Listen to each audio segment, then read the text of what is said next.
Ողջույն սիրելի ընկերներ, Անտիֆեյքի եթերում Խաշմերուկ ոդկասթի հերթական թողարկումն է եւ ինչպես միշտ տաղավարում ձեզ հետ են լրագրող պատմաբան Դավիթ Ֆիդանյանը, վերլուծաբան, ռազմական փորձագետ Հայկ Նահապետյանը։ Մենք տեսանք, որ Մերձավոր Արևելքում հստակության պատերազմը վերսկսել է եւ տեսնում ենք, որ Միացյալ Նահանգները հարվածներ են հասցնում Իրանի Իսլամական Հանրապետության կրիտիկական ենթակառուցվածքներին եւ Իրանի Իսլամական Հանրապետությունը բնականաբար պատասխան հարվածներ է հասցնում եւ պարոն Նահապետյան փորձանք հասկանալ թե ինչպիսի իրադրություն է, որովհետեւ ոնց հասկանում ենք Միացյալ Նահանգները փոխել են հարվածների տրամաբանությունը, եթե նախորդ 2 ամսվա կտրվածքով մարտ ամսվա պատերազմը եւ ռազմական գործողությունները հիմնականում կայանում էին նրանում, որ փորձ էր արվում թիրախավորել մայրաքաղաք Թեհրանը, խոշոր քաղաքները, բնակչության մեջ բազմաթիվ զոհեր էին գրանցվում եւ նաեւ փորձ էր արվում ռազմաքաղաքական էլիտային վերացնելու միջոցով հասնել վարչակարգի փոփոխության, բայց հիմա արդեն տեսնում ենք, որ կամուրջներ, ավտոճանապարհներ, այսինքն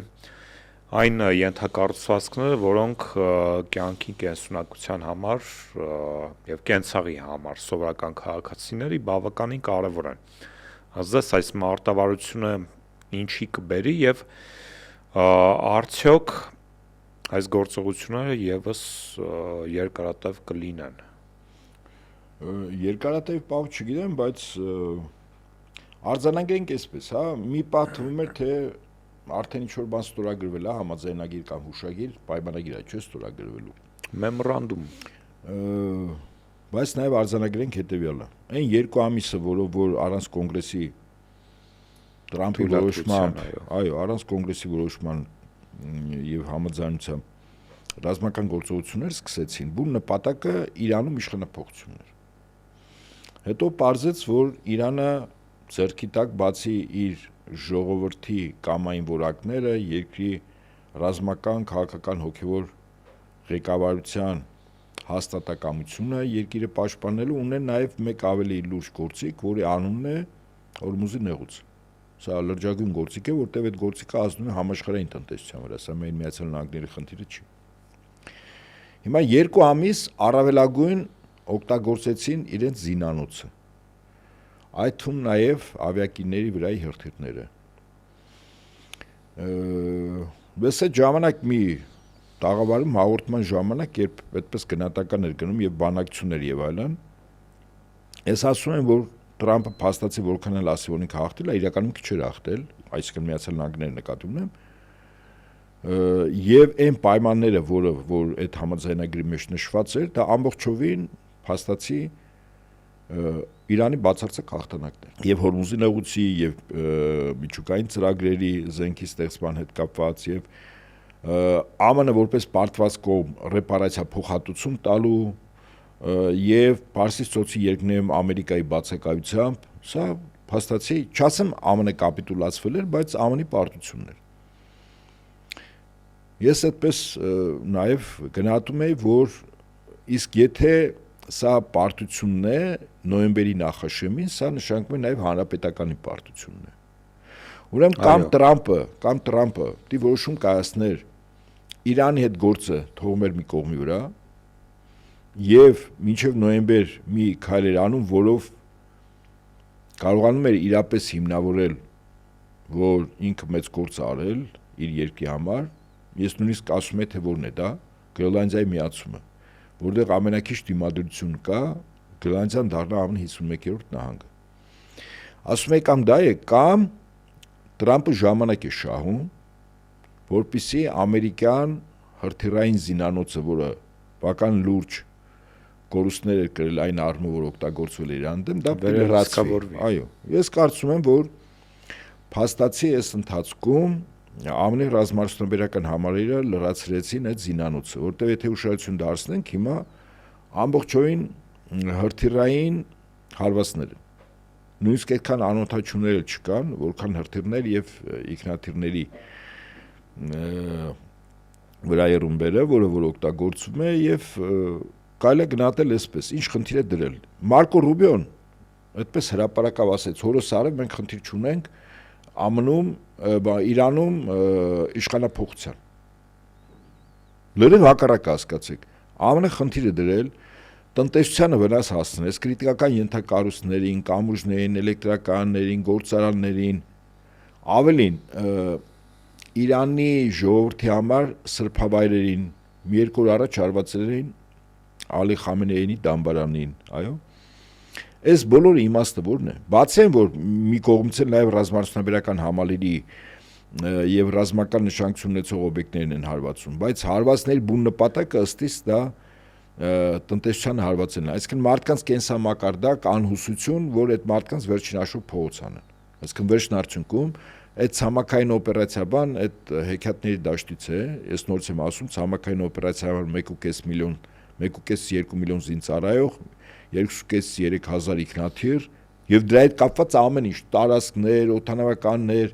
միլիոնավոր տոննաների զենք, զինամթերք եւ այլն։ Այս որտեղ, որ երկրներում դա մի օրում չի լինում, մեկ օրում չեն պատրաստում։ Նման նախապատրաստություն չկա։ Հետևաբար ես նորից եմ կրկնում, այս հրթիռային հարվածները մարդկանց կենսամակարդակ, հուսալքություն, անորոշություն, երկրի ղեկավարության նկատմամբ թերահավատություն եւ այլն, որտեղ Իրանի քաղաքացին տիշտի փողոց եւ տապալի այաթոլաների ինստիտուտը։ Սա է, այսինքն այս բուն օպերացիայի այսօր բուն նպատակը սա է։ Ամերիկացին Իրանի ժողովրդին, տարբեր ժողովուրդներ կան, այնտեղ բազմաց կամ բազմակրոն, չափում է իր արշինով, վստահաբար եմ ասում։ Այստեղ եւս արշինով։ Իհարկե, վստահաբար երևացող թվական գերակշռության եւ ստամոքսի արշինով, այո։ Ասում է, եթե մարդը վատ է ապրում, ուրեմն պետք է ըմբոստանալ, իշխանությանը տապալել, ոնց կարելի է մարդը վատ ապրել, ոնց կարա մարդը, ասենք, օրական չուտեն այնքան ինչքան ուտի։ Իդեպ այդ նույն հոգեվիճակով գնահատման առումով եվրոպական երկրները Ռուսաստանի հետ են անում։ Հիմա նույն հոգեվիճակն է։ Այնտեղ էլ Ռուսաստանին պատժամիջոցներ, չէ, սանկցիաներ, փաթեթներ արդեն որերորդ, ասում է, երկնքում աստղերին թիվ կա, սրանց պատժամիջոցներին թիվ չկա։ Հիմա անում են, որ մտածում, ասում եմ, ռուս ժողովրդին կամ Ռուսաստանի ժողովուրդներին գնահատելու համար ընդամենը դրանց դիմացականությունը գնահատելու համար պետք է գնահատել, ինչ ասել է Լենինգրադի պաշտպանություն։ Ես ուրիշ բան չասեմ։ Հասկանում եք դուք։ Այդ ժողովրդին ուզում են մի քիչ վատ ապրելով փողոց անել, չի լինելու, նույնը Իրանում, չի լինելու։ Տեսեք, իրականում բավական հետաքրքիր դիտարկում իրականացրեցիք, հիշելով նույն Ստալինգրադը, որտեղ Ստալինգրադի այդ շրջափակման կամ բլոկադայի Լենինգրադը, Ստալինգրադին հակարծակում էր, Լենինգրադի, այո։ Լենինգրադի շրջափակման ժամանակ 3 տարուց ամիսներ, տարիներ, այո։ 3 տարի, 41-ից 44-ին։ Այդ ժողովուրդը ես գիտեմ, որ առնետներ էր ուտում, բայց իրենք դիմանում են եւ դա խոսում է հենց ձեր նշած հատկության մասին։ Կամ այն բարձր որակների։ Այնուամենայնիվ այստեղ նաեւ հարցի նաեւ պետք է այլ դիտանկյունից նայել։ Իրականում, եթե մարդկանց կենսամակարդակը վատանում է եւ մարդիկ դուրս են գալիս փողոց, դա իմ դիտարկմամբ կարող է լավ լինել։ Եթե օրինակ սոցիալական շերտը վերցնենք, հա, հարցերի, գները ապօրինաբար թանկացնում են, հարստահարում են ժողովրդին, մարդիկ դուրս են գալիս իրենց իրավունքների, իրենց կենցաղի բարելավման համար փողոց։ Դա նորմալ է իմ դիտարկմամբ, բայց այստեղ մարդիկ տեսնում են, որ իրենց կենսամակարդակի վատացման պատճառը Վատ կառավարումը չի, այլ ամերիկացին է, Իսրայելն է, Ամերիկան ու Իսրայելն է։ Այլ այո։ Օկուպանտներ, որոնք հարվածում են պետությանը եւ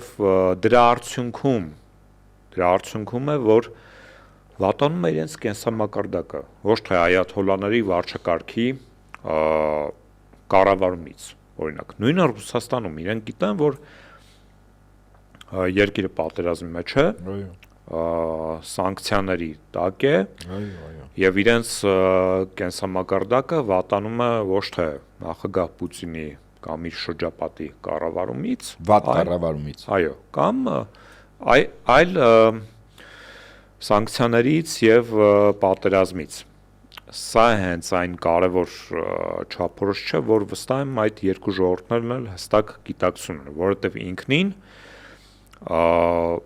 սոցիալական հարցերի համար փողոց դուրս գալը դա շատ նորմալ է։ Կարևոր է պատճառը հետևանքային կապի հասկանալը, թե ինչի հետևանքով է երկրում սոցիալական վիճակը վատ։ Դե հիմա արձանագրում ենք, որ այս հարցակումն էլ է ձախողելու։ Եթե գլխատեն էլի ինչ որ ղեկավարների սպանեն Իրանում, Միացյալ Նահանգները կամ Իսրայելը, այլ հարցի լուծում չի, գոնե ցույց տվեցի, որ դա հարցի լուծում չի։ Նոյեմբերը այդքան հեռու չի, 3 ամիս է մնացել։ Ես հիմա փորձեմ այս ամեն ինչը գնահատել ամերիկյան ընտրողի եւ դեմոկրատական կուսակցության ղեկավարների, այն է գլոբալիստների տեսանկյունից։ Իրենց պետք է եւ Իրանի պատերազմը շարունակվի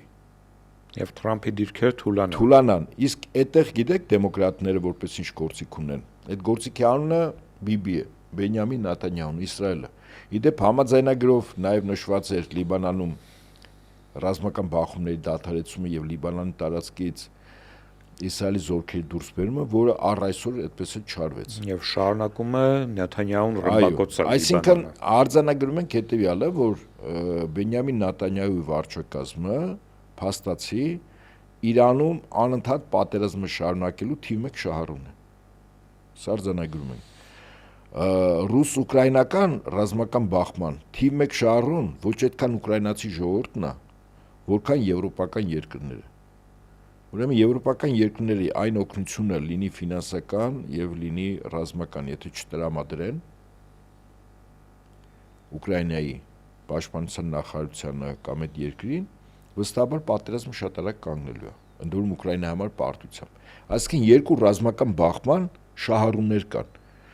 Իսկ այդ շահառուների գործառույթի բուն նպատակը հետեւյալն է՝ բազմաբևեռ աշխարհ չպետք է կայանա։ Կամ պետք է լինի գլոբալիստների միաբևեռ աշխարհ, որտեղ ԱՄՆ-ում, ասենք, իշխանությունը վերցնում են դեմոկրատները եւ Բրիտանիայի կառավարության հետ միասին, ինչպես նախկինում, դե եվրոպական երկրներում հիմնականում գլոբալիստներ նշանակած վարչակազմերն են։ Մի կողմից դա եւ երկրորդ, եթե գլոբալիստները չեն, ապա համաշխարհային տիրապետությունը ԱՄՆ պետությունը ներկայիս վարչակազմում դարվի։ Այսինքն այս երկու գործիքները իրականում անուղղակի իրանք դաշնակից են։ Այն առումով, որ իրենք երկուսն էլ ձգտում են համաշխարհային տիրապետության։ Իրենց դեմ այսօր պետություններ են, որոնք ուզում են, որ աշխարհը ոչ թե լինի միաբևեռ, մեկ կենտրոն, այլ բազմաբևեռ։ Իրականում հիմա եթե սա ամեն ինչ նայում ենք, իրականում հենց այս պատերազմն է գնում։ Եվ Իրանի դեմ եւ Ուկրաինայի։ Տեսեք, Միացյալ Նահանգների կողմից Իրանի Իսլամական Հանրապետության նկատմամբ այս հարվածների նոր շարքը, որը որ արդեն մի քանի օր է տեղի է ունենում, բնականաբար Իրանն էլ իր հերթին պատասխանում է եւ Իրանի արտգործնախարարությունը երեք բավականին հետաքրքիր հայտարարություն տարածեց, կոչ անելով Պարսից ծոցի երկրներին, որ չթույլատրեն իրենց տարածքից ամերիկյան ռազմաբազաներին ռմբակոծություններ իրականացնել Իրանի հողությամբ, այսինքն ենթատեքստում հստակորեն զգուշացրեց, որ տղերք ձեր համար էլ վատ է լինելու։ Եվ այստեղ ինչն է կարևոր, որ մեծ հաշվով, երբ որ դիտարկում ենք այս ողջ ռազմական արշավը, Պարզ է, որ Միացյալ Նահանգներում ոչ բոլորն են ողջունում սա, խոսքը չի գնում դեմոկրատների կամ հասարակահաղաքացիների մասին, որովհետև հասարակահաղաքացին հիշում էր, որ Թրամփը Սպիտակ տուն մտնում էր, որ էլ որևէ պատերազմ չի լինելու։ Ուկրաինայի պատերազմը մեկ օրում է, չէ՞ կան։ Իսկ հիմա պարզվում է 2029-ին, ասում է 2029-ին։ Կարգախոսով, որ որևէ պատերազմ չի լինելու, ես չեմ մտցնել Միացյալ Նահանգները պատերազմի մեջ, անգամ ինքը ըստեյության դեմ գնաց MAGA շարժման սկզբունքներին, բայց բացի այն, որ քաղաքացիներն են բնականաբար դժգոհ, որովհետև տնտեսական վիճակը վատ է, ստացվում է Թրամփը իրենց ստեց, նաև բուն իշխանության կամ հանրապետական քաղաքական ուժի establishment-ում ոչ բոլորն են ոգևորված։ Ես պետք է նշեմ, որ Միացյալ Նահանգների փոխնախագահ J.D. Vance-ը, որը սովորաբար շատ ավելի ակտիվ է լինում աշխարհաքաղաքական կամ միջազգային անցուդարձում, Իրանի հարցում դեմ է, առարկայապես ասենք, նա դեմ է եւ ինքը շատ ավելի пассив է այս ինքը MAGA շարժման այն թևն է ներկայացնում, որ Իրանի դեմ պատերազմին դեմ են, որ գլոբալիստների պրոյեկտների մեջ չպետք է ներգրավել, ի հակադրություն կամ ի հակակշռ իրեն, Տրամփի սադրողը Իրան դեմ պատերազմի պետքարտուղարն է, որը նախկին դեմոկրատ է, չմոռանանք։ Ես օրինակ կես կատակ կես լուրջ ասում եմ, այդ մարդը ներդրված է Տրամփի շրջապատում։ Այո, թիվ 1 շահառուն այսօր Իրան դեմ պատերազմի Մարկո Ռուբիոն։ Եվ J.D. Vance-ով այս ռազմական կամպանիայի ժամանակ շատ пассив էր եւ համարվում է դիվանագիտական թևի ներկայացուցիչ, ինքը օրերս հստակորեն ուղղակի մեղադրեց Իսրայելին բանակցային գործընթացը տապալելու փորձերի մեջ։ Փորձ չէ կոնկրետ, փորձը ո՞րն է։ Իսրայելը զորքերը չի անում Լիբանանից հրթիռակոծում է, հրետակոծում է։ Ինքը տապալում է, ոչ թե փորձ է անում, այլ կոնկրետ տապալել է։ Որովհետև արձանագրենք հետևյալը. Իսրայելը, եթե ռազմական գործողությունները այն ճակատները, որտեղ ինքն է, վարչակազմը կանգնեցնում է գործողությունը, թվարկենք, հա, Իրանը 1, Լիբանանը 2, Սիրիան 3, Գազայի հատվածը 4։ Ընդ որում այս 4 ֆրոնտում 4-ում ինքը պարտվել է, 4-ում էլ։ Պատերազմի կանգնեցնելը, գիտեք ինչի է բերում։ Բենյամին Նետանյահուն շատ արագ հայտնվելու է մեղադրյալի աթոռին։ Եթե իհարկե ողջ մնա, որին ես խիստ կասկածում եմ։ Այսինքն այդ մարդու եւ իր վարչակազմի գոյության առաջին պայմանը պատերազմները շարունակելն է եւ կապ չունի որ ճակատում, ես 4 ճակատ չէ նշեցի, 4-ում էլ ինքը կա, որովհետեւ ինքը ունի ներքաղաքական լրջագույն խնդիրներ, ներսում գոնե։ Իհարկե, հասկանալ է, որ այսքան կորուստներից հետո Իսրայելում մասնագետներ կան, զինվորականներ կան, հատուկ ծառայությունների բարձրաստիճան ղեկավարներ, քաղաքական գործիչներ, որոնք այդ պետությունը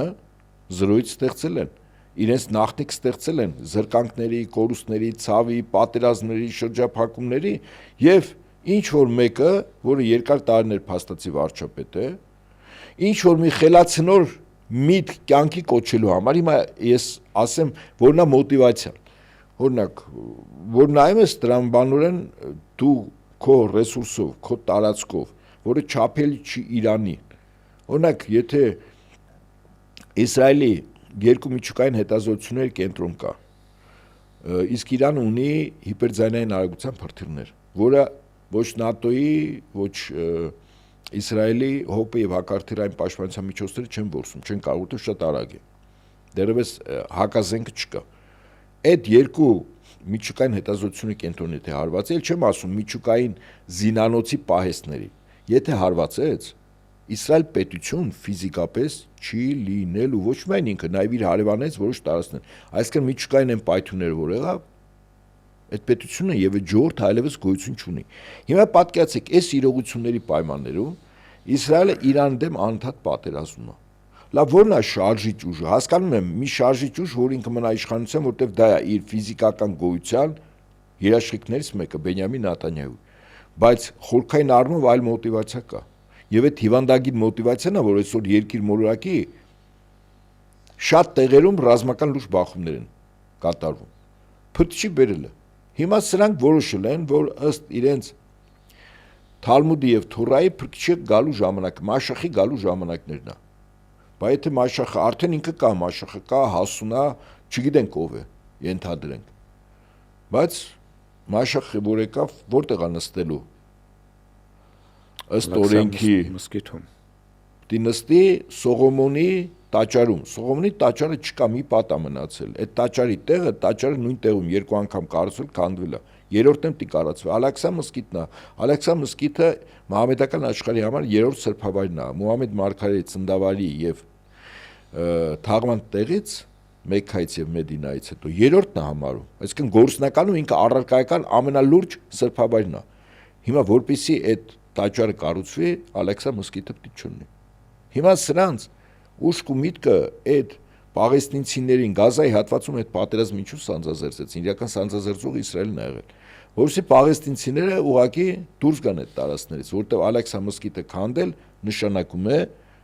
մի քանի միլիոն պաղեստինցի դարձնել Իսրայելում մահապարտ, որոնք ուղղակի ռումբը կարող են կապել իրենց վրա, համատարած պայթունել են։ Այդ ժողովուրդը դուրս չեկավ, եթե դուրս չեկավ, նշանակում է այլ ձևեր ու միջոցներ պիտի գտնել, բայց հիվանդագին միտքը, որը հետապնդում է Բենյամին Նեթանյահուին եւ որոշ հոգեվորականների, դες վստահեցնում եմ, դա Մաշախի գալու ժամանակներն է։ Ավելին, այդ միտքը գեներացվում է նաեւ Միացյալ Նահանգներում, ուշադրություն դարձեք։ Այն, որ հիմա Իրանի դեմ պատերազմ է գնում, այդ դրա տրամաբանության մեջ է, ինչու՞։ Որտեւ եթե ըստ հուդայիզմի գալիս է փրկիչը, համատարած բարեկեցություն, հրեա ժողովուրդը վերականգնում է իր պատմական հայրենիքը, հսկական տարածքներ, ընդ որում տարածքները սկսում են Նեղոսից մինչև Տիգրիս Եփրատ, մինչև Թուրքիայի մի մասը։ Սա Իսրայելի տեսանկյունից։ Հիմա նայում ենք բողոքական ամերիկացիների եւ այնտեղի հոգեվորականների տեսանկյունից։ Գիտեք որն է։ Բա ոնց ասում է, բանի ների գալու ժամանակներն է։ Դե նույնականացնում է, չէ՞, այնտեղի փրկիչը ների եթե եկավ, ուրեմն 3.5 տարի ինքը իշխանություն ունենալու բացարձակ առումով։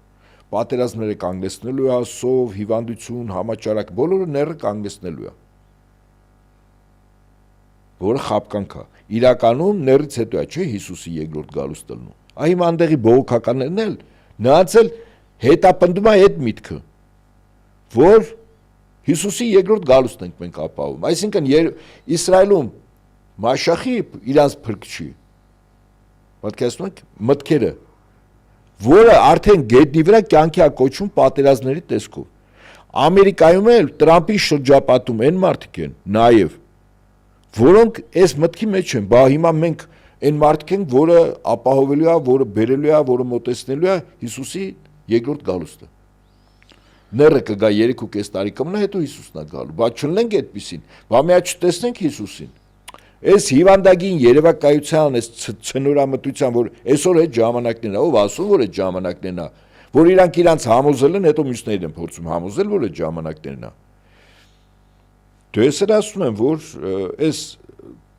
հիվանդագին երևակայությունը, ես չեմ ասում, որ ըստ Թալմուդի չի գալու կամ ըստ նոր կտականի այդպես չի լինի, այդպես է լինելու, բայց ով ասում որ հիմա այդ ժամանակները, երբ որ մարդիկ իրենց խափում են, ստում են, հետո իրենց համոզում են, որ այդ իրենց իմացածը սուտ չի, ճիշտ է, հետո փորձում են մյուսներին համոզել, տիպիկ բողոքական մոտեցում է, որից հետո դա արդեն փաթաթում են երկիր մոլորակի ժողովուրդների վզին, այն ինչ որ հիմա տեղի է ունենում։ Եվ վերադառնալով այնուամենայնիվ Վենսի հետ կապված հարցին, երբ պարզ է, որ անգամ իր թիմում կան հակառակ կարծիք ունեցողներ այս ամենի շուրջ, եկեք փորձենք հասկանալ արդյոք հավանական իմպիչմենթի ժամանակ անգամ իշխող ուժի որոշակի շրջանակներ կթեքվեն այն կողմ։ Օրինակ այսօր ուշադրություն դարձրեք, մեր հաղորդումը 2 օրից է չէ եթեր գնալ, բայց այսօր Տրամպը ելույթ է ունեցել կամ 3 գիշեր հաշվի առնելով մեր ու Ամերիկայից ուղերձ 12 ժամվա տարբերությունն է հիմնականում։ Ասում է, որ այն ընտրություններին, որտեղ ինքը պարտվեց, Չինաստանի մասնագետները, հակերները ամբողջ բազան են վերցրել, բազայի վրա իշխանություն են ունեցել։ Հետո բացի որ չինացիք են խառնվել, deep state-ն է խառնվել, գլոբալիստները, հասկանալի է։ Սա ինչի համար է ասում։ Այդ ինչ ոնց նստեցին, ինչ ապացույց կար, չինացիք ասել են, դե հիմար երիքա դուրս տաս, ես իմ բառերով եմ ասում, ինչ ապացույց ունես, հո ասելով չի։ Իսկ գիտեք հիմա խի է այս թեման շրջանառության մեջ դրվել։ Տրամպի ականջին շշնջացել են վատ խորհրդականները, որ այս թեման դու ասա, որ այն որ դու չընտրվեցիր երկրորդ անգամ, այդ ընտրությունները կեղծվել են, վստահաբար չինացիք են, հետո վաղը կասեն ռուսներն են մեղավոր, հետո կասեն պարսիկներն են մեղավոր, իրենք են մտել բազաներում նկարչություն են արել, դա համար դու չես ընտրվել։ Ինքը նախապատրաստում է նոյեմբերին իր պարտության ժամանակ նկարչությունը։ Պարզ եմ ասում, ասեց մոտ 400,000 մահացած մարդ գերեզմաններից քվեարկել է։ Լրիվ Նիկոլ էլի։ Ահա, բան եմ ասում։ Հիմա ինչու է այդ թեման այսօր դրվում շրջանառության մեջ։ Պարզ ասեմ, նոյեմբերին նկարիչն է հաղթելու։ Այսինքն Տրամպը վստահ լինելով, որ մինչև նոյեմբեր առարկայապես դες լրջագույն հաղթանակ չի ունենալու, 8 խաղաղություն պատերազմ կանգնեցնելուց խաղաղություն ստեղծելուց 9-րդը չի լինելու, ասենք Ուկրաինան, դե մտածում եմ որ պարտվելու է, որ պարտվելու է, ինչպես ասում են, իր վերջն է։ Բա ոնց անի, որ վերջը չլինի։ Հիմա արդեն քարոզչական հո է նախապատրաստում, որ այ նոյեմբերին հանկարծ եթե ինչ որտեղ ասեն, որ Տրամպը պարտվել է եւ այլն, թեև Նիկոլը կարող է խորհուրդ տա իդեպ ասի, մի ժամ հետո ձեր հաշվարկը չավարտած, նոր սկսած մտի եթեր ասա հաղթել եմ, ողջունեք, ողջունում ենք, ապրի մեր Ամերիկայի ժողովուրդը, կեցենք մենք, կեցեմ ես, որ մարդկության ալֆան ու օմեգան է եւ այլն։ Ազգային գվարդիային էլ հրամայի բոլորին ձերբակալել։ Հա, ով որ դեմ։ Ես էլ ձեզ ժողովրդավար ամերիկան, ես միշտ այս ժողովրդավարության մասին որ խոսում եմ, այդ թվում նաեւ Հայաստանում ժողովրդավարության մասին, հիշում եմ այդ հայտնի խոսքը, որը ընթերցել եմ Ստալինի կողմից, շատ հետաքրքիր, շատ դիպուկ այդ մարդուն յուրատուկ ձևով է, որ ընդհանրում ասում է, երբ ես փորձում եի հասկանալ ինչ բան է դեմոկրատիան ամերիկյան, հա, ես հասկացա, որ դեմոկրատիան ինքը ժողովրդավարությունն է, այսինքն ժողովրդավարությունը նույնն է թե ժողովրդի իշխանություն։ Ասում եմ, բայց ուսումնասիրություններից հետո ես հասկացա, որ դա ամերիկյան ժողովրդի իշխանությունն է երկիր մոլորակի բոլոր ժողովուրդների վրա։ Այս է ձեր ժողովրդավարություն։ Պարզ եմ ասում, ինչ բան է ժողովրդավարություն։ Այսինքն որ պահին որ պետք է երկակի ստանդարտներ, չէ, օգտագործեն։ Հիմա այդ երկակի ստանդարտներ, այսինքն Ամերիկայի ժողովրդի, դա Ամերիկայի ժողովրդի իշխանությունն է, Ամերիկայի իշխանության բոլորի վրա կառավարում ունենալու ունակություն հնարավորությունն է, սա է։ Բա այս այլանդակությունների ֆոնի վրա ինչ որ մեր մոտ կատարվում է, այդ եվրոպական երկրների մարդու իրավունքների պաշտպան կառույցները խուլ են, համր են ու կույր են, ոչ տեսնում են, ոչ լսում են, ոչ խոսում են։ Մի հատ էլ շնորհավորում են։ Մի հատ էլ շնորհավորում են։ Ադրբեջանի նախագահի օգնական Հիկմետ Հաջիևը, որը Ալիևյան ապարատում շատերի դիտարկմամբ երկրորդ մարդն է համարվում, ով արտաքին քաղաքականության պատասխանատուն է այդ երկրում կատարվող։ Ով, այո, բավականին ուժեղ պերսոնաժը, ես սա ցավով եմ նշում, այո, նրանք մեր թշնամիներն են, բայց Հիկմետ Հաջիևը բավականին պատրաստված կադր է,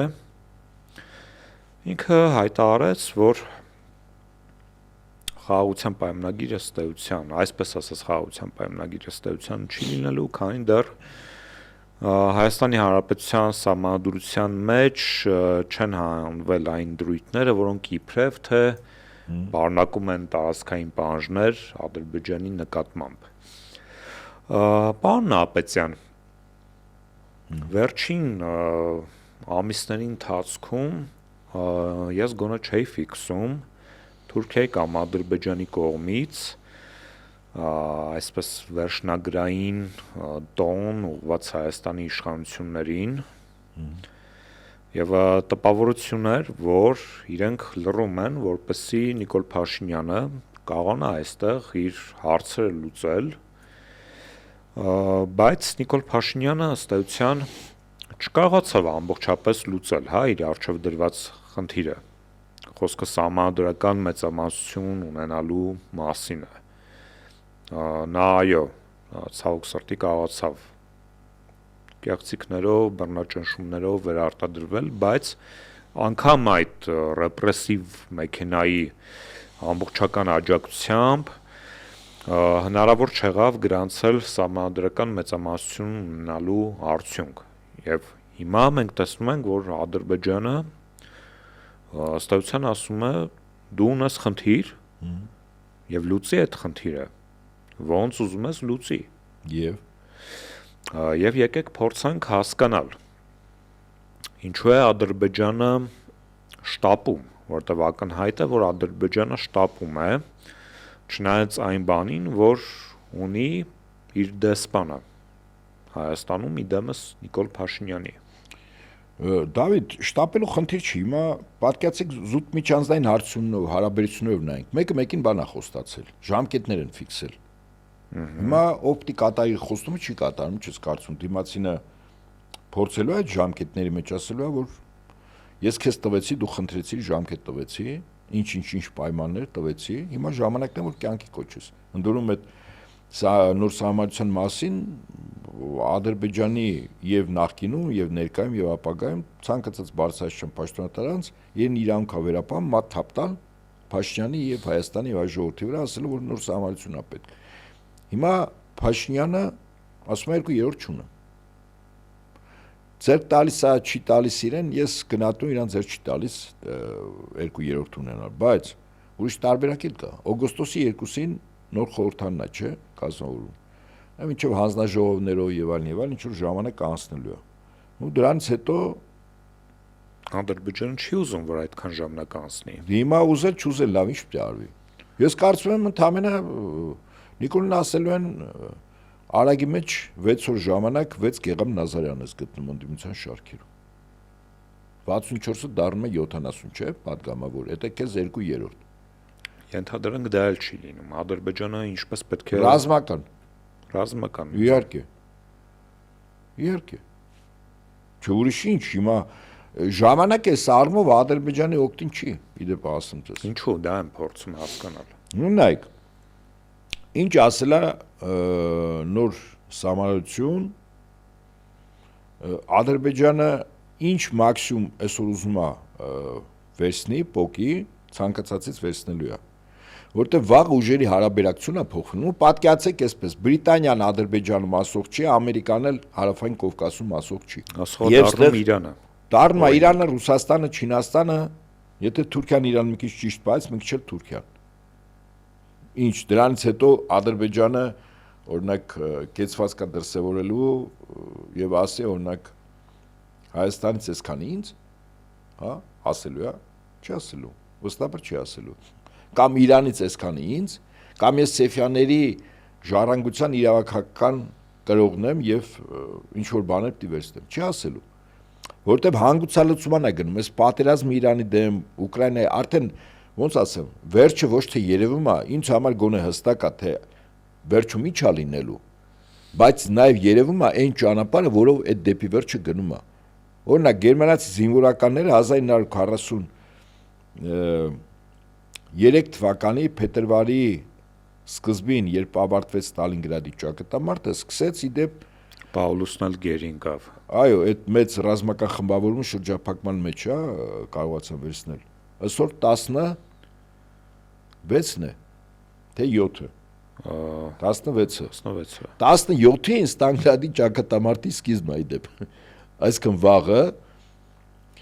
42 թվականի Ստալինգրադի ճակատամարտի սկիզբն է հիմա սա ինչի հիշեցի Ստալինգրադի ճակատամարտը երբ որ ավարտվեց գերմանացի զինվորականներ պրոֆեսիոնալ բարձրաստիճան կրթություն ստացած արդեն իրենց համար պարզ էր որ Գերմանիան պարտվելու է նայեք 43-ի փետրվար եմ ասում Եվ իդեպ այդ Ինչու որտեվ իրեն գնահատում էին զինվորական տեսանկյունից եւ Հիտլերի դեմ երկու մահափորձ եղավ Մեկի մասին առանձնապես չեն խոսում, բայց երկրորդի մասին զոհեր եղան, ինքը վիրավորվեց։ Հիմա սա ես ասում եմ նրա համար, որ Ալիևը օրինակ ինքը հասկանում է եւ ինքն էլ է տեսնում վերջը, բայց այդ վերջը մինչեւ վերջը հասնել, այսինքն Իրանի դեմ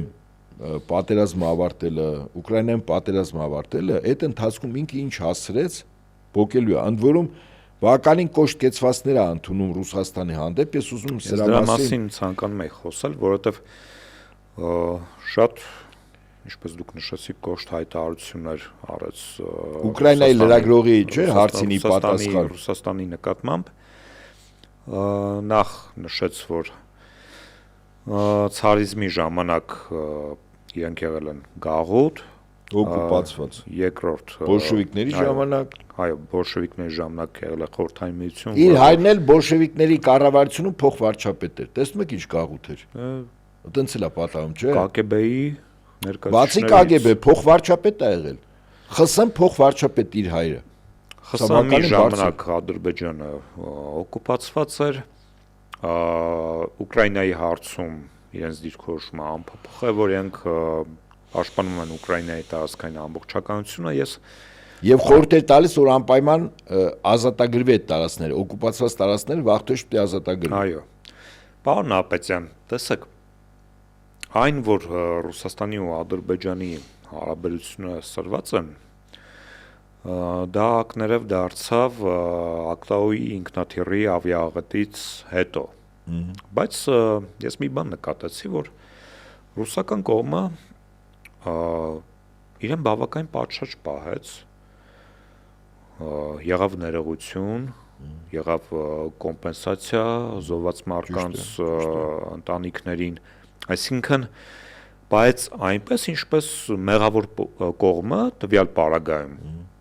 սովորաբար պետք է պահի։ Ընդ որում առաջին դեմքի մակարդակով այո, առաջին Պուտինի մակարդակով հենց հերախոսազանգ Ալիևին, ներողություն, հետագայում բական հարցեր կային այդ ինքնաթիռի հետ կապված, ինչև է։ Այո, բայց Ադրբեջանը որ տրամաբանորեն պետք է ասել լավ, Ժորժ ջան, ընդունում ենք, հարթվել է միջադեպը։ Այո։ Գնաց ավելի սրման, ինչու։ Այդ քո ինչուին ես ասեմ ուկրաինացի լրագրողի հարցի իր պատասխանը, ինչու։ Հիմա սա էլ է չէ սրում։ Գիտի չէ Ուկրաինայի թեման Ռուսաստանի համար որքան զգայուն է։ Ու ցավոտ, այո։ Եվ ընդ որում, ինչ խորհուրդ է տալիս մի երկի ղեկավար, որը Ռուսաստանի հետ ունի կնքած ռազմավարական գործընկերության պայմանագիր 22 թվականի փետրվարի։ Պատերազմից մի օր, երկու օր առաջ, ճիշտ է։ Ինչ է ասում։ Ասում ցանկացած օկուպացիոն տարածքներ վաղտոջ պետք է ազատագրվի։ Ուզում ասի դուք պատերազմը շարունակեք։ Առավելս որ Ադրբեջանը Ուկրաինային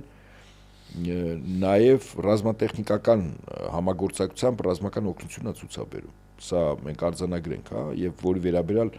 Ռուսաստանը գիտի, առանձնապես տենց Ադրբեջան շատ չէ թաքցնում, բայց նաև ուրիշ իրողություն կա։ Հիմա ինչ պատասխան եղավ, օրինակ այդ կեցվածքին Ռուսաստանը իմ կարծիքով պատասխան է տվել։ Այսինքն արվել է հայտարարություն, սովորաբար հայտարարությունով է, չէ՞ պատասխանում։ Բայց այդ խոսքը, այդ գնահատականը Ալիևի ռուսական կողմը պատասխանեց Օդեսայի ափերի մոտ թուրքական մի նավի վրա հարձակումով, անօդաչու թռչող սարքով, որի անձնակազմի անդամները Ադրբեջանի քաղաքացիներ էին։ 11 հոգի։ Կապիտանը միջև հիմա չեն գտնում, կապիտան ուր է։ Ամենայն հավանականությամբ Սև ծովի խորքերն է, հատակին այջել։ Հիմա պատասխանը վստահաբար ասենք ռուսական կողմը այդ թուրքական ընկերության նավը դա գիտի եւ անձնակազմի մասը գաղտնիք չի, Ադրբեջանի քաղաքացիներ հարվածեց։ Հիմա սա մենք կարող ենք ասել, դե հիմա նավը ուրիշ նավեր էլ է հարվածում ռուսական անօդաչուները, վերջին 10 օրվա ընթացքում երկնքում ունենալով բացարձակ առավելություն իրենց բալիստիկ հրթիռներով եւ ռեակտիվ շարժիչով աշխատող անօդաչուներով, նոր տիպի, որը 600 կմ/ժ արագությամբ է թռչում, շատ մեծ արագությունա զենիթ-արտիլերային կայանքների համար չեն կարող եւ խոցել եւ 5 կմ, 5-ից 6 կմ բարձրության վրա, անխոցելի է։ Այսինքն ցանկացած թիրախ Միայն հարվածի պահին, երբ որ իշխում է արդեն որ պիտի հարվածի, այդ պահին, եթե կարողացան խփել, բայց դա արագությունն է մեծ էլի։ Հիմա կարող է պատական է, բայց ես գտնում որ պատական չի եղել այդ նավին խփելը։ Սա կոնկրետ մի կողմից թուրքականն է, մյուս կողմից ազնագազմը ադրբեջանցիներ։ Այսինքն ռուսական կողմը հիմա այն որ մենք 1 տարի, 2 տարի առաջ նայում ենք թե փորձում էր առավելագույն նույնիսկ որոշակի վիրավորանքներ կուլ տալով հարաբերությունները չսրել, ոչ միայն Ադրբեջանը, այդ թվում նաև Ադրբեջանն, բայց հիմա ռուսական կողմը կարող է շատ խիստ լինի։ Կոնկրետ այդ նավը ինձ համար ցուցիչ է։ Սա կոնկրետ այդ Ալիևի խոսքի պատասխանն է։ Կամ ասենք, եթե մի քիչ էլ Ալիևը իրեն բանը ցինիկ պահեց, ռուսները շատ լավ գիտեն, չէ՞, ադրբեջանական համայնքի առանց էլ խեղճացած, բայց ինչ որ մնացուկներ կան Ռուսաստանում, չէ՞, ֆինանսական, տնտեսական, կառավարչական, պաշտոնական, անել, չէ, էլի անել։ Այսինքն այնպես չի, որ դու պատկերացնում եք հիմա, այսօր Ռուսաստանը երկիր մոլորակի եվրոպական միացյալ բանակի դեմ պատերազում է Ուկրաինայի տարածքում։ Իդեպ մեր պապերը նաև պատերազմել են Հիտլերի դեմ, որի դաշնակիցները եվրոպական բոլոր պետություններ են։ Բոլոր անխտիր չի եղել մի պետություն, որ լինի այդ դաշինքի դեմ։ Հիմա նույնն է։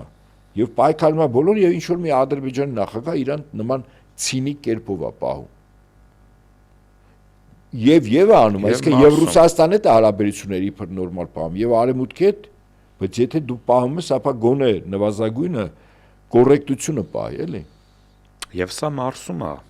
Դե հիմա այդ մարսելը հիմա ասում եմ 2 տարի առաջ մի բան էր, հիմա այլ բան է։ Ես կարծում եմ, որ Ադրբեջանի նկատմամբ էլ ինչ որ բան է Ռուսաստանը կոնկրետ այդ նավին խփելը հաջորդ օր եղավ։ Այդ հայտարարության իր գնահատականի հաջորդ օր այդ նավին խփվեց եւ 11 հոգի հիմա ինչ որ վիրավոր գտել են, նավապետն էլ չկա։ Ինչով է կարևոր Ադրբեջանը Ռուսաստանի համար, պարոն Նահապետյան։ Ասեմ այսպես, հա, գնահատենք Ռուսաստանի համար շատ կարևոր է, որ իր համար բացի ուկրաինական ճակատից այլ տեղ ճակատ չլինի։ Սա հաշվեք ստրատեգիական խնդիր է ինքը լուծում։ Այդ խնդիրը լուծելու կամ այդ իրավիճակը պահելու համար ինքը պարբերաբար որոշակի զիջումների է գնում։ Որոշ պետությունների մոտ, որին եթե կողքից այդպես նայում ենք, ասենք այդ պետությունով է, որ դրա մոտ ասենք Ռուսաստանը խեղճանում է այդ միջուկային գերտերությունը աշխարհում, թիվ 1 միջուկային գերտերությունը։ Բայց ինքը շատ լավ հասկանում է, որ հավաքական արևմուտքի, մասնապես Եվրոպայի ստրատեգների խնդիրը ռուս-ուկրաինական 1006-ից մոտ 2000 կիլոմետրանոց շփման գիծը ռազմական դարձնել, ասենք 10000, դու պատկերացնում եք 10000 կիլոմետր ռուսները պայքարում են, կռվում են։ Օրինակ ոնց 7-6 միայն Ղազախստան-Ռուսաստանը, եթե այդտեղ պատերազմ եղավ, աբեկիչներ բերեցին, լցեցին, Ղազախստանը արևմուտքի տակ պարկեց եւ ՆԱՏՕ-ի խնդիրները լուծեց, Ռուսաստանը համար մեծագույն գլխացավանք է։ Հիմա ճակատներից մեկը օրինակ կարան բացեն Կովկասում։ Մինչև Կովկասը շատ ավելի վտանգավոր տեղեր կան։ Մի քանի միլիոն Ռուսաստանի քաղաքացի Կալինինգրադի մարզում են ապրում։ Բլոկադայի մեջ տարածք կա։ Այնտեղ էլ մեր Սբալցյան հանրապետություններն են։ Այդ բլոկադայի ծովային ցամաքային կապ չունի։ Ուրիշ բլոկադա է, մոտ 400,000 ռուսախոս եւ Ռուսաստանի քաղաքացի բնակվում են Մոլդավիայում, Մոլդավիայի Մերձդնեստրի հանրապետությունում։ Շրջափակված, անկլավատ, ցամաքային, ծովային ոչ մի կապ չունի։ Եթե մի կողմից ռումինական, մոլդավական զորքերը հարվածեցին այդտեղ, մյուս կողմից ուկրաինական պրոբլեմա չէ, ռուսները ստիպված հսկական զորքեր են չէ՞ դե բերելու մասնակցել, չեն տողի որ այդ 400,000-ին կոտորեն կամ Կալինինգրադի ժողովրդին կոտորեն։ Օրինակներ են բերում։ Այսինքն ստեղ էլ Մոլդավիան է, ինչպես ասում են, բան է ՆԱՏՕ-ի ծրագրերին լծակից։ Հիմա կան Հարավային Կովկաս։ Հարավային Կովկասն էլ է, նույնիսկ եթե Ռուսաստանը այդ պատերազմը չմտնի, բայց 3 հանրապետությունները եթե թշնամական են Ռուսաստանի հետ, վտանգ կա եւ այդ վտանգի պարագայում ռուսները ստիպված զորքեր են, չէ՞, կենտրոնացնելու։ Օրինակ, լսել եք, չէ՞, միշտ զորավարժություններ Վրաստան, Թուրքիա, Ադրբեջան 2 օր առաջ է սկսեցին։ Ինչ են, այդ ինչ ում դեմ այդ զորավարժությունը հավանական թիրախ հակառակորդը ով է, ինչ շատ հետաքրքիր է։ Ովքեր է Ադրբեջանը, Վրաստանը եւ Թուրքիան։ Վաղը դες քանես իշխանությունը կա, վստահեցնում է, որ այդ զորավարությունների մեջ հայկական զորքն էլ է մտնելու, Հայաստանից էլ է ստորաբաժանումներ լինելու, այսինքն հարավային Կովկասի 3 հանրապետությունները Թուրքիայի, ՆԱՏՕ-ի անդամ Թուրքիայի հրամկազմի առաջնորդությամբ լինելու մասնակցել են զորավարությունների։ Այդպիսի փորձ եղավ, սա նորություն չի, 1918 թիվ փետրվար-մարտ ամիս բրիտանացի հատուկ ծառայությունները անդրկովկասյան սեմով Հայաստանի, Վրաստանի, Ադրբեջանի տարածքներից միացյալ զորքեր էին ուզում ստեղծեին բանակ, որը պետք պատերազմեր բոլշևիկյան Ռուսաստան դեմ նույն բանն է արվում։ Հիմա Հայաստանի սպաները կային հայկական բանակում արդեն։ Ինչպես բրիտանացի սպաներ հայկական բանակում էին։ Բրիտանացիները սարքեցին, որ հետո Թուրքիային նվեր տվեցին պարտությամբ։ Սա պահգա շատ ավելի մասնագիտական քննության նյութ է, ինչու մենք սկսեցինք ու մենք պարտվեցինք։ Հիմա սա ինչի համար եմ ասում, որ խնդիրը Հայաստանին ինտեգրելն է Թուրքիայի առաջնորդությամբ հարավային Կովկասի նոր ստեղծվելիք ռազմական միավորին Բրունսկին։ Եվ սա արվելու է, եւ հիմա այդ գործընթացը արվում է։ Այդ ինչ է եղել, սա ոչ առաջինն է Թուրքիայի, Ադրբեջանի եւ Վրաստանի զորավարությունը համատեղ, ոչ վերջինը։ Բնականաբար։ Այսինքն մենք հիմա արձանագրում ենք, չէ, ՆԱՏՕ-ի ոչ անդամ Վրաստանն ու Ադրբեջանը ՆԱՏՕ-ի անդամ երկրի առաջնորդությամբ զորավարություն են անում։ Այդտեղ մի օղակ է պակասում, այդ օղակը Փաշինյանով տանելու են մտցնեն, դա էլ Հայաստանն է։ Այսինքն Ռուսաստան դեմ հարավում ռազմական բռունցք է ստեղծում, թե այդ զորքերը Հյուսային Կովկասում ռազմական գործողություններ կանեն, թե չէ, էական չի։ Թուրքիան էլ 1941-ից մինչև 45 թիվ խորհրդային միության վրա չհարձակվեց, բայց մի քանի տասնյակ դիվիզիա չէ բերել խորհրդային Հայաստանի, խորհրդային Վրաստանի սահմանին կուտակել, չէ։ Խորհրդային միությունը ստիպված, որպեսզի թուրքական այդ ստորաբաժանումների դիվիզիաները շշվացնելու չմտնեին խորհրդային միության տարածք, մի քանի տասնյակ դիվիզիա էլ ինքն չէ ստեղ պահում, որոնք մարտի դաշտում կարող են, չէ, էական ազդեցություն ունենալ ինչ որ ուղղության վրա, այսինքն Կովկասյան ճակատում, բայց չէին անում, որտեղ վտանգ կա։ Դե հիմա խնդիրը, այսինքն այն ինչ որ հիմա արվում է եւ Ադրբեջանում եւ Հայաստանում, շուտով Վրաստանում, Վրաստանի պահվածում են, դե ոնց Վրաստան, ասում հարգելիներս, Վրաստանի Սևծովյան այդ պետության տարածքի ամբողջ առափնյաշրջանում Պենտագոնի զորքն է եւ նավերը։ Դրանով ամեն ինչ ասված է, չէ, Վրաստանի հետ կապված։ Ամերիկան ձեռ չի տալիս, որ Վրաստանում իշխանությունը վերցնեն գլոբալիստ եվրոպացիներ, վերջին անցյալ տարվա փորձերը հիշում եք, չէ, իշխանափոխության նախանցյալ տարի 2 տարի անդադ փորձեցին։ Ամերիկացիներին ձեռ չի տալիս, այս իշխանությունները լավն են, կարևորը որ ռազմական ներկայությունը ապահովված է, ատեղել եւ կենսաբանական լաբորատորիաներով։ Հարավային Կովկասի կառավարման կենտրոնը կենսաբանական լաբորատորիաների, որի մեջ ի դեպ միայն Հարավային Կովկաս չէ, այլ Միջին Ասիական Հանրապետությունների, Լուգարի կենտրոնն է, որը Վրաստանում է գտնվում։ Ցանկացած կենսաբանական լաբորատորիա Պենտագոնի զորամասը։ Կենտրոնը Վրաստանում, ինչու՞ հիմա կա։ Սևծովյան առափնյաշրջանում Պենտագոնի զորքն է։ Ամերիկյան զորքն է, հա, նավերով եւ այլն, Սուզա նավերով եւ այլն։ Ուզում եմ ասել, որ Հայաստանի ներքաշել այդ ամեն ինչի մեջ ընդհանուր մի խնդիր ունի։ Հարավային Կովկասում մաքուր հակառուսական 3 պետությունների միացյալ բանակ, որը կամ կմտնի պատերազմի մեջ, կամ չի մտնի, չգիտեմ, ռուսների դեմ։ Սա իրականությունն է։ Եվ վերջում նաև կցանկանայի մեկ այլ հարցի մասին խոսել։ Հայաստանի Հանրապետության ներսում այս հետընտրական շրջափուլում քաղաքական բռնաճնշումները շարունակվում են, ձերբակալվեց, ինչպես տեսան, կալանավորվեց Գագիկ Ծառուկյանը, այնուհետև Արաքնաս Մանուկյանը, եւ մենք տեսնում ենք, որ հանրությունը եւ հանրության տարբեր շերտեր, չգիտեմ, մշակութային գործիչներ, սպորտսմեններ, այն մարդիկ, որոնց Գագիկ Ծառուկյանը հսկայական աջակցություն է ցույց տվել, լուռ են մեծամասամբ, եթե չհաշվենք որոշ բացառություններ, եւ այս համատեքստում ես կցանկանայի մեկ զուգահեռ անցկացնել, տեսակ աշխարհի առաջնության կիսաեզրափակիչում, երբ մրցեցին Արգենտինան եւ Անգլիան, որոնք ողերիմ հակառակորդներ են ոչ միայն ֆուտբոլային խաղի տեսանկյունից, այլ քաղաքական աստառով համեմված, որովհետեւ 80-ականներին եղավ Ֆոլկլենդյան պատերազմը, անգլիական կողմը կարողացավ օկուպացնել եւ այս կիսաեզրափակիչից հետո, երբ Արգենտինան հաղթեց ու դուրս եկավ եզրափակիչ, ֆուտբոլիստները քաղաքական բնույթի պլակատ բացեցին հենց մարզադաշտում, ըստ էության հիշեցնելով իրենց պահանջի մասին։ Եվ մոտավորապես արդեն 40 տարի է անցել, հա, Ֆոլկլենդյան պատերազմից, բայց արգենտինացիները չեն մոռանում եւ նույնիսկ ֆուտբոլիստները, հա, մենք շատ ենք ոչ միայն քաղաքացիներ, այլև իշխանությունները հայկական իրականության մեջ շատ ենք լսում, որ մենք սպորտսմեններ ենք, մենք քաղաքական հարցերի հետ կապ չունենք, չգիտեմ, մենք մշակութային գործիչներ ենք, քաղաքականությամբ չենք զբաղվում եւ այլն եւ այլն եւ այլն։ Ու քանի սպորտսմեն կար, որ կանգնեց Գագիկ Ծառուկյանի կողքին, քանի սպորտսմեն կար, որ հարցը ռետորական է, չէ՞։ Այո, քանի սպորտսմեն կար, որ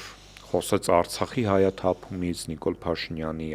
կողմից Արցախը հանձնելու մասին, փաստացի արգենտինացիները ավելի արգենտինացիներ էին իրենց սպորտսմեն հալով,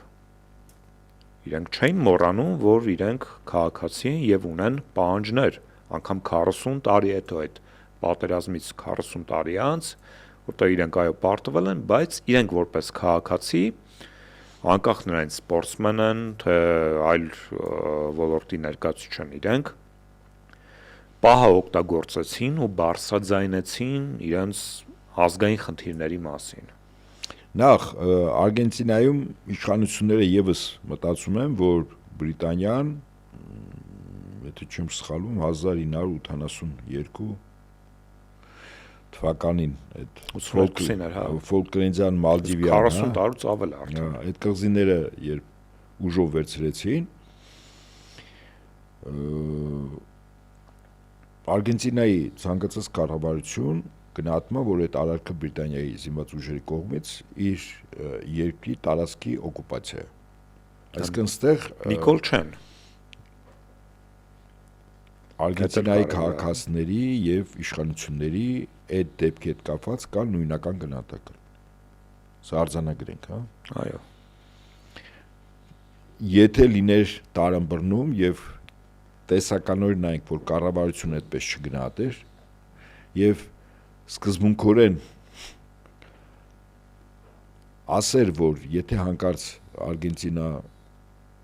Անգլիա խաղի ժամանակ Արգենտինան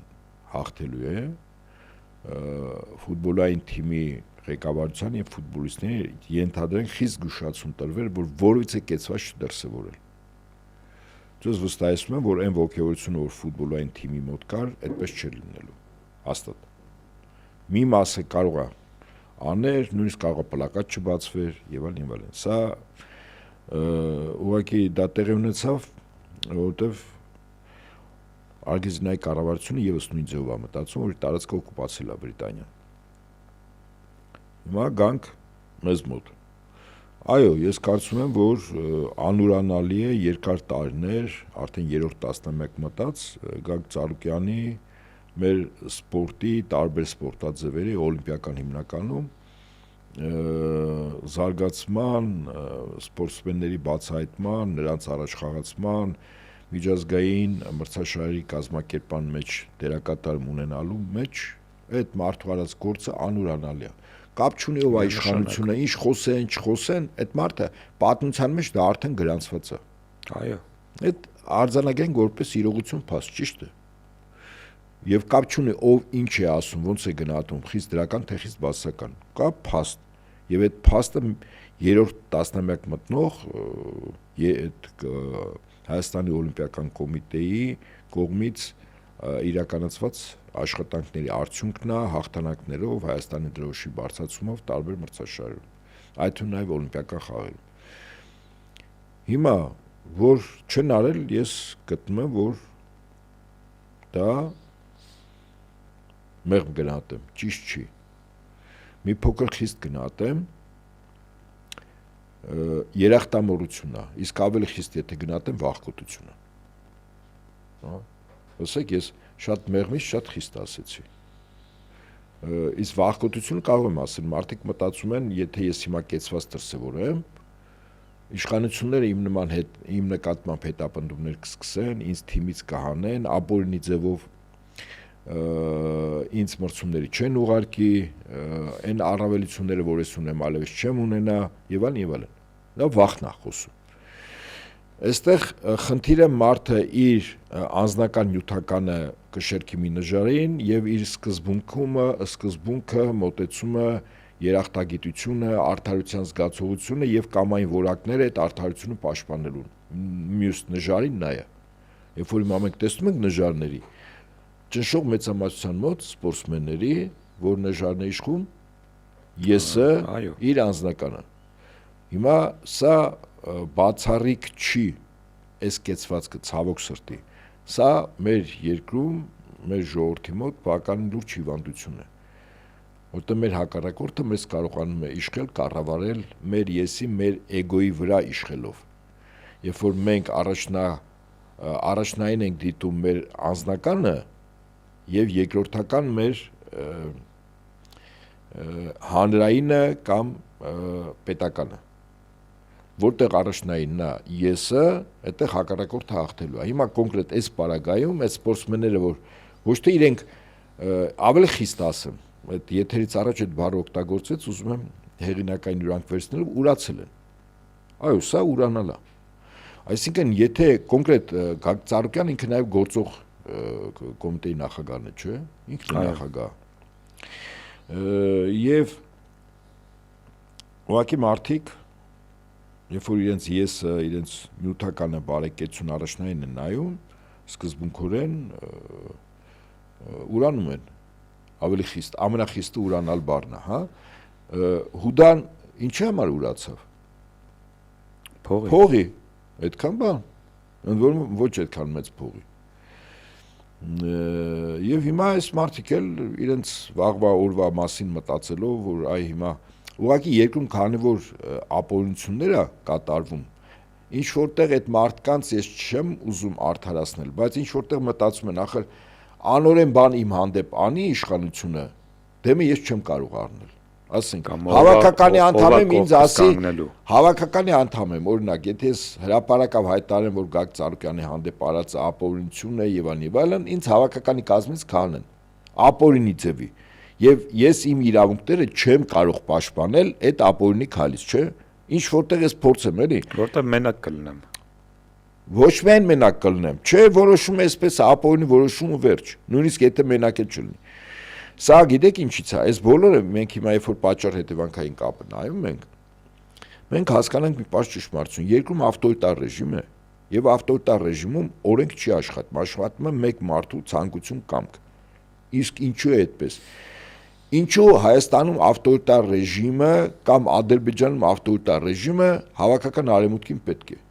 որտեվ կոնկրետ մեր երկու հարևանների մասին խոսեմ։ Այն նույն ավտորիտար ռեժիմը Թուրքիայում է։ Ինչու է պետք, որտեվ այդ պետությունները գործիք են շատ ավելի հզոր ուժերի, վերպետական կառույցների, Եվրամիության, ՆԱՏՕ եւ այլն, գործիք են։ Եվ այդ գործիքը այստեղ պետք է կատարի այն, ինչ այդ ուժերի ազգային պետական շահն է։ Որտեվ այդ շահերը հաճախ հակոտնյա են մեր երկրի, մեր պետության եւ մեր ժողովրդի շահերին, մեր ժողովուրդը կարող է ընդվզել լուրջ, եթե պատկացեք ավտորիտար ռեժիմ չլներ, հա, եւ օրվա իշխանությունը մի որոշում կայացներ, որը իսկապես մեզանից բոլորի շահերին հարվածում է։ Ասենք օրինակ սահմանադրության ընդունումը, բոլորիս հարվածում է, չէ՞։ Հիմա եթե ավտորիտար ռեժիմ չլներ, այս իշխանությունը տապալվելու էր, չէ՞, քայլից հետո։ Այ որպեսի տապալում չլինի, մեր նման երկրներում ստեղծում են, բերում են մարդկանց, որոնք պոտենցիալ առումով ավտորիտար ռեժիմի իրենց անձնական, ասենք, բնավորության գծերով իրենք հակված են այդպիսի ռեժիմ ստեղծելու կամ այդպիսի ռեժիմի բուրգի գլուխ դառնալու եւ այդ ռեժիմն ապահովելու մեր երկրի եւ մեր ժողովրդի հաշվին, շահերի հաշվին հակոտնյա որոշումներ կայացնել, որ ժողովուրդը ընդվզելու ժամանակ այդ ժողովրդին ուղղակի ոստիկանական մահակով զսպեն։ Դրա համար մեր նման երկրներում այդպիսիները հակառակ դեպքում Հայաստանի իշխանությունը ցանկացած որոշում, որը մեր երկրի շահերի դեմ է, նախ չէր անի, երկրորդ եթե աներ, դա իր համար կարող է իշխանություն չարժանար։ Միանշանակ։ Հիմա որպեսզի իշխանություն չարժանա, արևմուտքը այդպիսիներին բերել է։ Եվ սա ոչ միայն սպորտին է վերաբերում, իդեպ ցանկացած ոլորտի, որտեղ ավտորիտար ռեժիմը մարդկանց սպանում է վախի մեջ, վախ, կորցնել աշխատանք։ Իհարկե կա, ես ուղղակի քանի որ սպորտի մասն ենք խոսում, եւ կորցնել աշխատանքը, կորցնել բարեկեցությունը,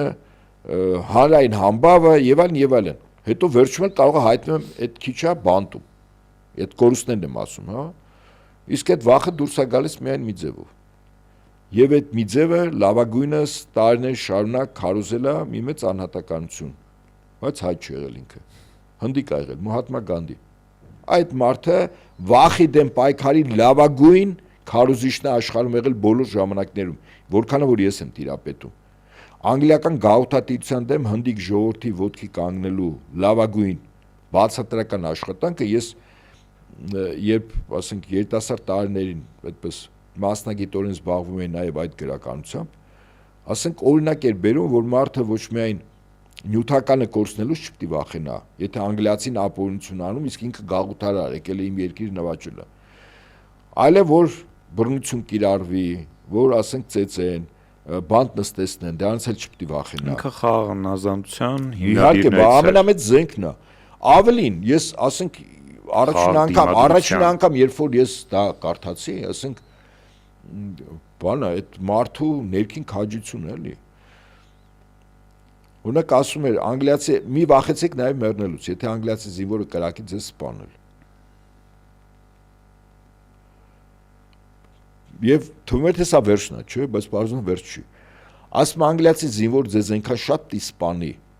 որ այդ թափած արյունից ինքը հոգեխանգարմունքի մեջ հայտնի, այսինքն գժվի։ Դու հասկանում եք ինչ հարթության բան է դնում։ Ոչ միայն զոհվելուց չպետք է վախենաք, այլև եթե պետք լինի ավելի շատ զոհեր, որ այդ անգլիացին փախտնի, ասի չես այսքան արյուն, այսքան մարդ են սպանի, ես այստեղ չեմ կարող մնալ։ Հասկանում եք հոգեբանական ինչ ճնշման գործիքներ է տալիս։ Բա հիմա ընդհանրապես մեր ժողովրդին ցանկացածին, եւ ես չեմ ուզում դատավորի ոչ էլ Դավիթ ջան, դու ոչ էլ մեկ ուրիշ ասենք այդ սպորտսմենների հետ կապված էլի, դա ցանկացած ոլորտում է այդպես։ Ուղղակի այս պահին, քանի որ թեման Ծառուկյան Գագիկն է, այ մարդ որը արել է, ուղղակիորեն ասոցացվում է բանի հետ, սպորտսմենների հետ, բայց ցանկացած ոլորտն է այդպես։ Այսինքն այստեղ վախի գործոնն է աշխատում։ Հիմա խնդիրը վախի գործոնը հանելն է։ Ես ասում եմ, եթե մարդիկ ուզում են, նույն սոցիալական ցանցերում համացանցում կա։ Այդ քարոզչությունը եւ այդ հիմնավորումները, որ ասում էր օկուպանտի գաղութարարի դեմ Գանդին, թե ինչպես պետք է պայքարել, այստեղ ուղղակի շատ կարևոր գործուն կա, Աստծո գործունը։ Կյանքի կարևորությունը եւ իմաստները եւ առաջնահերթությունները, եւ որևիցե մեկը այլևս չի կարող այդ մեկին չես կարող կառավարել իր անձնականով, եսով եւ էգոյով։ Այդ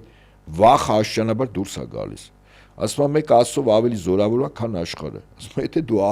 Աստծո հետ ես, քեզ ինչով պիտի վախացնեն։ Այդ զորությունը քեզ հետ է, ինչով պիտի վախեցնեն քեզ։ Եվ երբ որ այդպես է լինում, ավտորիտար ռեժիմները շատ արագ եւ գաղութային ռեժիմները փլուզվում են, այո։ Ես կարծում եմ, որ այսօր շատ հետաքրքիր քննարկում ունեցանք ու թերևս այս կարևոր դիտարկման, որովհետև այո, ավտորիտար ռեժիմներում մեր տիպի ամենակարևոր առաքելություններից մեկը մեր դաշտի, դա մարդկանց ոչ միայն նրանց մեջի անտարբերությունը վերացնել է, այլ վախի գործոնը չեզոքացնել է։ Սիրելի ընկերներ, Անտիֆեյքի եթերում Խաշմերուկ պոդքասթի հերթական թողարկումներ ձեզ հետ էին լրագրող պատմաբան Դավիթ Ֆիդանյանը, վերլուծաբան ռազմական փորձագետ Հայկ Նահապետյանը, կհանդիպենք հաջորդ շաբաթ։